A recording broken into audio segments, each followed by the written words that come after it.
Okay, I tell a lie. I do have one more set from before Christmas. This time it is not a plane but a car, that being the Jaguar E-Type in 1/43rd scale. This nice little starter set can be bought for £15 and contains 23 delicious injection moulded pieces.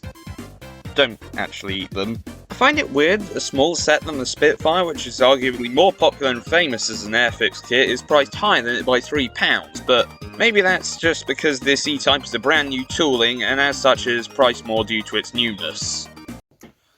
I think Airfix have started using colour plastic to make their sprues.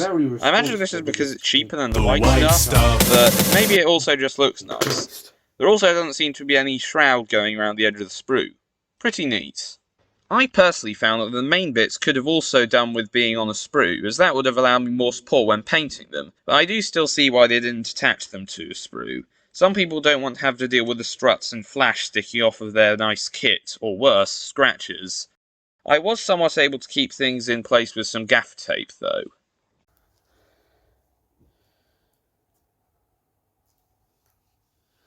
Make sure to sand any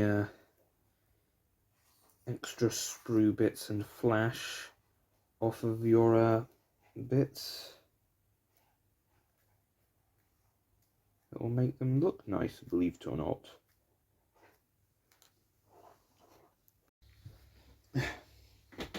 Top tip: if you want your pieces to stay in one place whilst you paint them, stick them down onto a piece of blue tack or gaff tape or whatever, and they'll stay in place. Genius. Very cool. Ow, fuck. Having applied probably at least 5 layers of green paint with thankfully not too many brushstrokes, I began to add some detail to the model and begin assembly. Really, I could have needed some clothes pegs to hold it in place, but regardless, the construction went off without a hitch. Having already painted everything, I just needed to do some light touch-up to fix some bits of paint which had melted from exposure to polycement. Having done that, it was time for the detail. Learning from my experience with the Red Arrows Hawk, I applied a few thin layers of varnish with hesitancy and care. There were a very few small spots of pooling, but they were pretty minor. I applied the decals with some tribulation, as they are incredibly small and annoying. Like, seriously, I could have just painted these things on for the same effect, but they all applied extremely well. Finally, I sealed them in with some more gloss varnish to finish the build.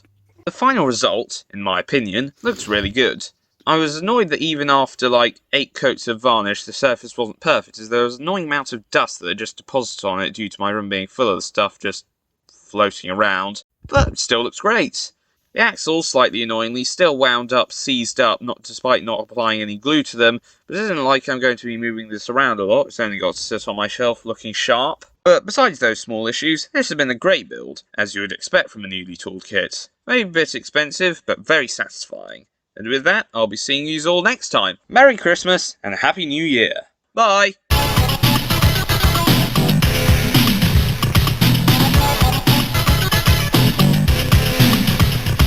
It's also a damn sight better than my last attempt at this.